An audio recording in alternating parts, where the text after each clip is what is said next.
Здравейте, приятели на Тароман! Днес ще разгледаме една интересна колода. Това е колодата Езическото таро, бяла и черна магия, която е изключително красива.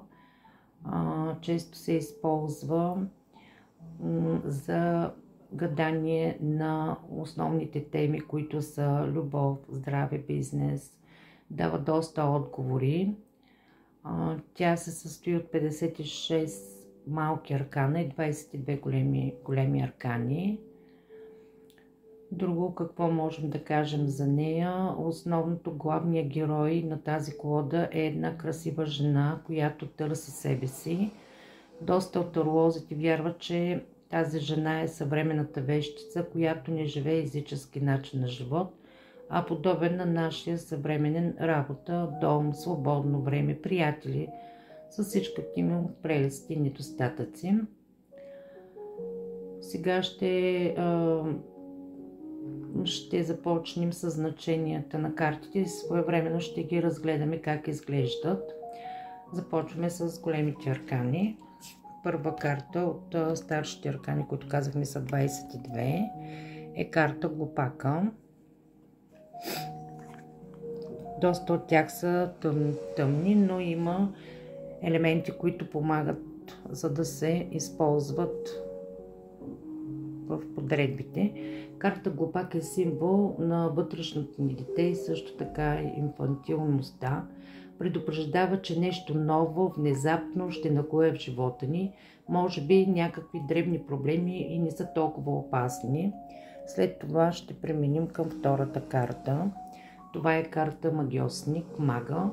Тя е с по-проактивен подход към живота. Той ще ни помогне да преодолеем временните трудности.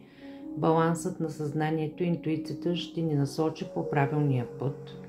Това са най-общо. Иначе към самата колода съм подготвила доста обширни значения на картите. Давам пример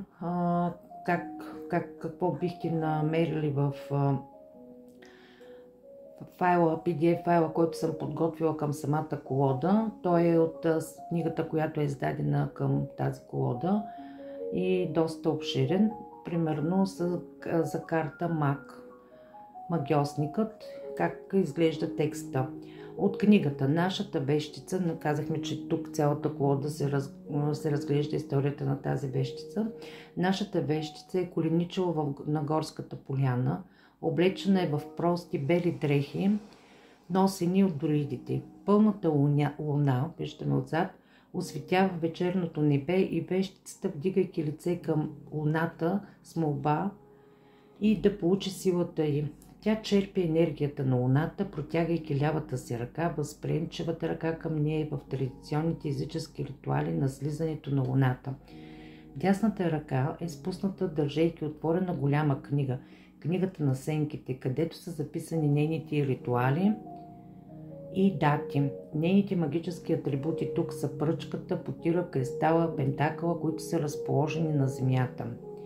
Тези инструменти също така представляват четирите бои от малките аркани. Жезлите, пентаклите, чашите и мечовете. Тази карта илюстрира фундаменталния херметичен закон, който гласи в първия си постулат: това, което е долу, е като това, което е горе. Съвременните вещи вярват, че във Вселената не съществува енергия без нейния еквивалент на ниво на човешкото съществуване.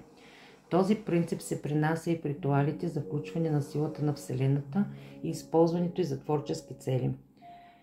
И ще го съкратя, има доста информация. Допълнителната информация, която е важна най-вече когато правите подредби, за сфера работа, тази карта ще ви каже следното: способността за смяна на работата във времето, самоусъвършенстване и силно доверие в официалните източници на информация. В сфера на взаимоотношения ще ви отговори следното, че всеки партньор е сам за себе си. Също така би могло да бъде липса взаимно разбирателство, връзката е изградена по някакъв шаблон, склонна е към разпад. И тук трябва да се извадят малки аркани, които ще разкрият какво точно ви липсва във връзката.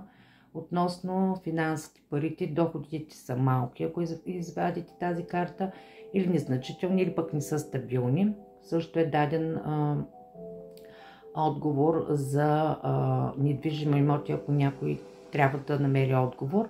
Тук, ако се появи тази карта, трябва да кажем, че нейното значение е да, могат да бъдат закупени, безопасно е да се вземе също така заем.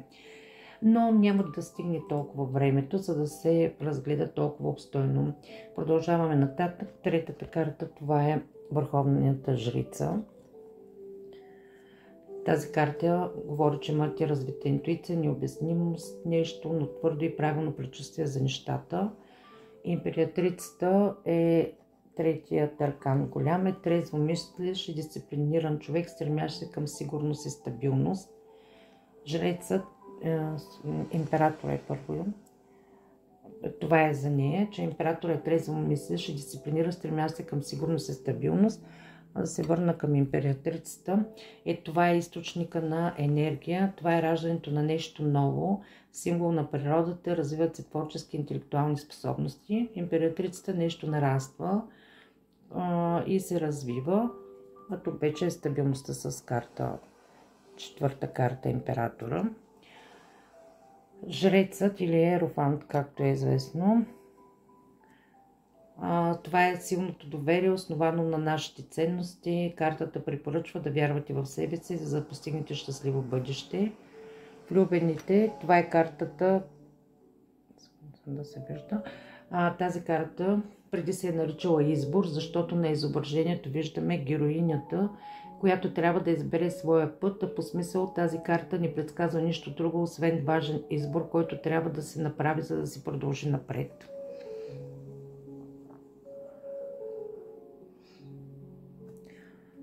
Колесницата е откъсване от миналото в положителен смисъл. Любопитство и любознателност в изучаването на нови неща, но картата моля да бъдете внимателни и да не надценявате себе си и силните си страни. Силата е голям творчески подем, показва тази карта. Единство с природата по отношение на инстинкта, страстта в взаимоотношенията също е като отговор. Учелникът е време, с учелника идва времето за самоанализ и размисъл. Тази карта съчетава най-висшето себепознаване с мощни вътрешни преживявания. За да продължите напред, трябва да отделите време, за да анализирате ситуацията и чувствата си. Тази карта, ако се появи. Колелото на съдбата представляват фактори извън нашия контрол. Необходимостта да предприемем както доброто, да приемем по-скоро както доброто, така и лошото, което съдбата ни поднася, тъй като нямаме силата да го промениме. В същото време обаче картата може да бъде и предвестник на голяма промяна и да ни подготви да поемем контрол над съдбата си и да подобрим положението си. Карта справедливост. Тук с тази карта, ако се появи, справедливостта ще бъде възстановена, честните, трудолюбиви хора ще бъдат възнаградени, докато тези, които не са били честни, ще бъдат наказани. Обесният, това е с тази карта, ни показва, че сме стигнали до задънена улица. Спирка, трябва да се спре за преосмислене на нещо в живота ни, където не сме го доотработили. Карта смърт е картата на краят, на сбогуването с някого или нещо, освобождаване от старото, предвестник на нов етап от живота. В живота. Следващата карта е карта умереност. Умереността е картата на възстановяването.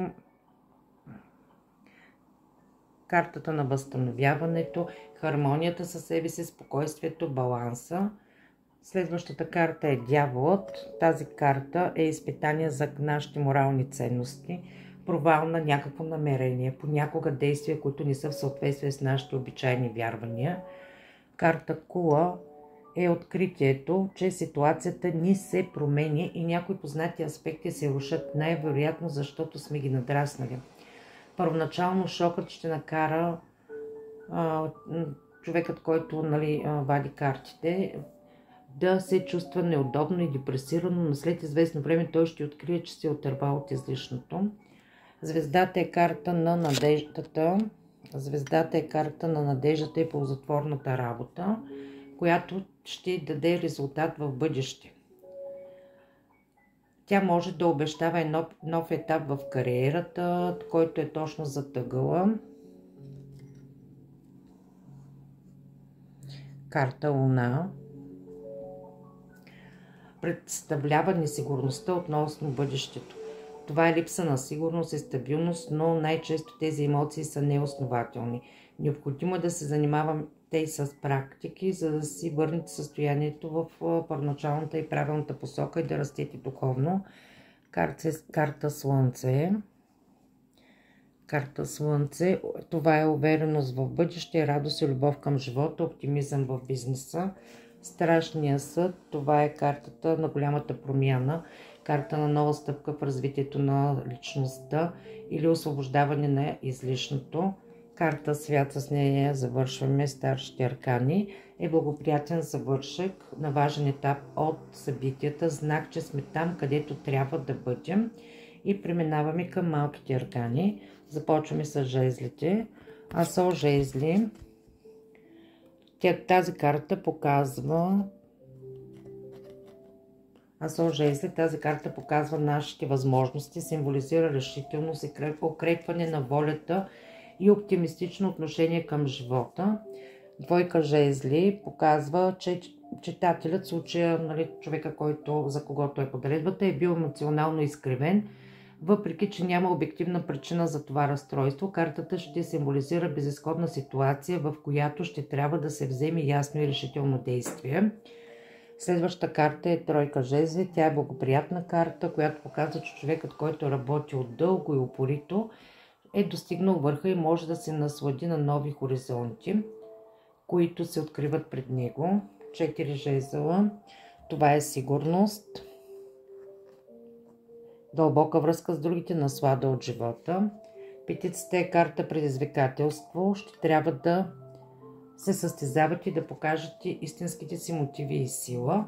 Шестицата, упоритата работа, която сте извършили, ще бъде увенчана с успех и ще преживеете победа и слава. Карта на победата. 7 е предупреждения за атака. Конкуренти или врагове планират да ви попречат да постигнете целите си, но имате достатъчно ресурси, за да се борите. Осмицата е карта на промените, които ще се случат в съвсем близко бъдеще и може би този процес вече е започнал. Щастлива случайност. Девятката жезли е бъдете търпеливи. Тази карта е по-мрачна. Показва, че настроението не е много добро. Лошо настроение, загуба на мотивация, голямо непосилно работно натоварване, общ песимизъм. Не забравяйте, че това състояние ще приключи рано или късно. Преминаваме към мечовете. Първата карта е Асо меч. Тук имаме вдъхновение, нови полезни мисли, успешен старт за нови проекти. Двойка мечове е картата на съмнението. Много са красиви. Много. Двойка мечове, съмнения. Карта на съмненията, където дълбокото обмислене вече не помага. Тук, за да вземете решение, най-добре е да слушате сърцето. Тройка мечове е избор, при който чувствата са потиснати от разума. Може би в близко бъдеще ще трябва да действате противно на тях. Четворка мечове, нужда от почивка, застой, принудителна почивка. Следете работното си натоварване, не забравяйте да се грижите за себе си, тъй като тази дейност без почивка може да доведе до заболяване. Петицата е неблагоприятна карта. Петицата е неблагоприятна карта, предупреждаваща за подлост, низост, изключително неприятен и мръсен скандал. Шестица мечове е символ на промяната, когато можем да открием нови възможности. Дали благоприятни промени очакват питащия или не, зависи от отношението на него. Дали очаква с нетърпение тези промени или обратно се страхува от тях.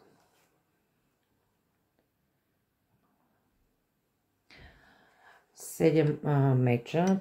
Пазете се от измами и бъдете внимателни, а също така погледнете трезво какво се случва около вас, без да се опитвате да заблудите другите и себе си. Осмица мечове показва, че потискаме нещо в себе си, за което съжаляваме. Девятка мечове е картата на нощните ужаси. 9 меча, да.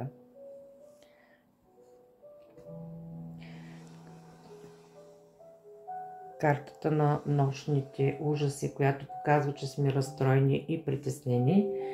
10 меча представлява край на някакъв етап, за разлика от карта смърт, която разгледахме, че приключва нещо с нея, която е неестествена и ненавременна, и дори този край да е болезнен за читателя, това не означава, че нещо лошо ще се случи в живота му. Напротив, той може да бъде освободен от някакво бреме, за което в момента не му е ясно. Преминаваме на чаши. Емоциите.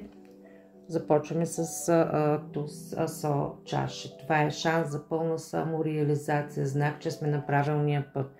Двойката е благоприятна карта за тези, които търсят любов, някакво ново романтично запознанство, начало на връзката или приятелство. Това и означава. Когато ни се появи, това означава, че някакъв хубав период настъпва. Особено ако сте неангажирани, някакво запознанство романтично, някаква връзка може да започне. Тройката е време да пожените плодовете на труда си и да празнувате. Картата на забавленията. Карта на забавленията. Ето така ще видим. И безгрижната релаксация. Четворка чаши е предупреждение за някакво лошо настроение, при което вие трябва да се стегнете и да не отхвърляте помощ, ако имате нужда. Картата също така показва за прияждане. Пресищане по-скоро. Петица чаши. Това е карта на загубата и тъгата. Но питащия няма да остане сам. Той ще бъде подкрепен от своите близки. Шестица чаши е карта на носталгията. Седмицата е предупреждение, че нашите мисли и надежди са измамни. Това е карта на илюзията, така да кажем. И ако питащия е внимателен, има голям шанс да се отърве от тези илюзии и да продължи напред. Осмица чаши е карта на сбогуването, тъжното сбогуване, преди да се отправите към някакво по-светло бъдеще. 9 чаши, приятни събития, удоволствие, но риск от пресищане. 10 чаши, това са чисти мисли, искрена любов, хармония със себе си и другите. Всичко, виждате колко е красиво. Преминаваме към пентаклите. Сега започваме с пентакли.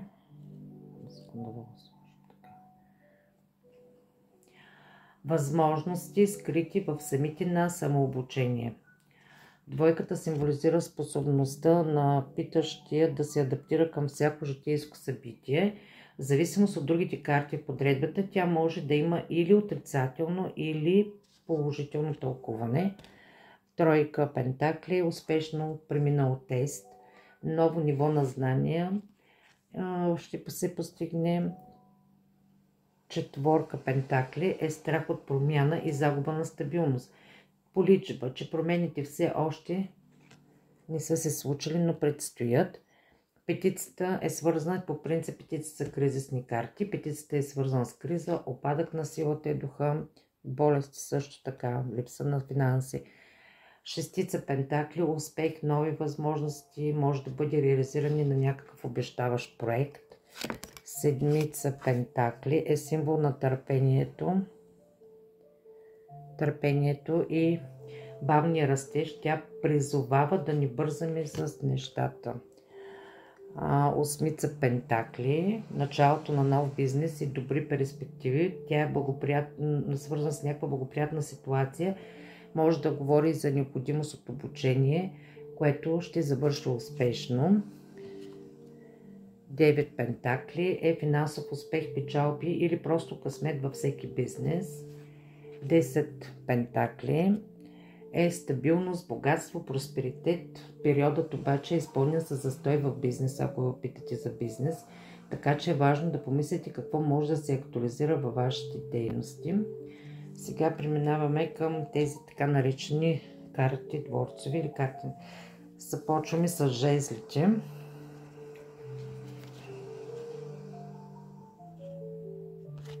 с тези жезли.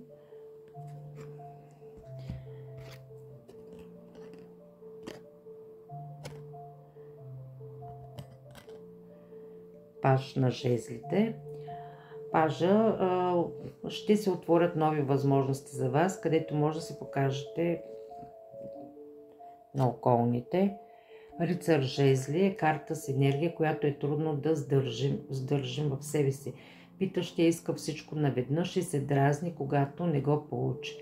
Този план обаче ще помогне да се вдъхне нов живот на стари начинания и това ще помогне да продължите напред.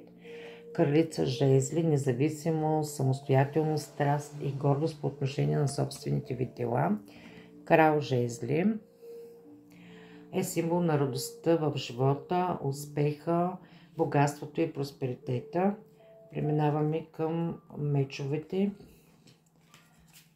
Паж на мечовете, поява на нов шанс, възможност за развитие, но често чрез конфликт. И при пажа, който беше на жезлите, е пак нов шанс, но тук вече говорим чрез конфликт, така че трябва да бъдете на щрек. Рицар мечове показва, че има охлаждане на отношенията. Кралица мечове е свързана с нови идеи, творческо любопитство, отвореност към нови преживявания. Крал мечове е визитната картичка, където разумът наделява на чувствата. Тук чисто логично, тук не говорим въобще за чувства. Мечовете са изцяло свързани с ментала. Но хладнокръвието и гъвкавостта ще помогнат за установяване на полезни контакти с околните. Преминаваме към чашите и емоциите. Започваме с паж на чашите. Тази карта е свързана с установяване на мир след конфликт. Ако някъде е имало скандал, ще настъпи по-спокойно време. Подобряване на взаимоотношенията. Рицар чаши, спокойно и приятелско време за всички. Кралица чаши, засилена емпатия и размисъл. Кралят на чашите ще е свързан с осъзнаване. Осъзнаване, че в бизнеса ще са ви необходими не само умения и интелигентност, но и душа, опит да се доверите на интуицията и чувствата си. И ще завършим с пентаклите отново.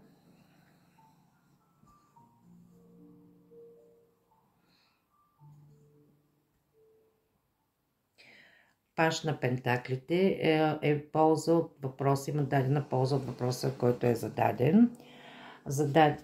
Печалбата, обещаваш проект, нова позиция може да получите с тази карта, когато се появи.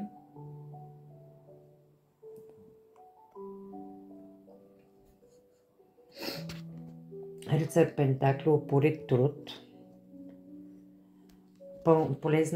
Полезно е тук да бъдете постоянни, както в бизнеса. Това ще бъде много ефективно за вас.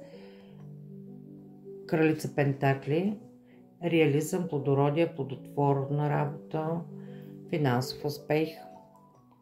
И крал пентакли, това е желанието за стабилност и сила, търпение трябва да проявите, за да постигнете своите цели. И това бяха всички карти и разгледахме, за да получим представа как изглежда езическото таро. Пак повтарям, че към него има доста обебен файл с много широки значения. Те са свързани с книгата, която е издадена, така че ще ви бъде полезна тази колода. Ако желаете, може да я закупите в страницата Тароман във Facebook. До скоро!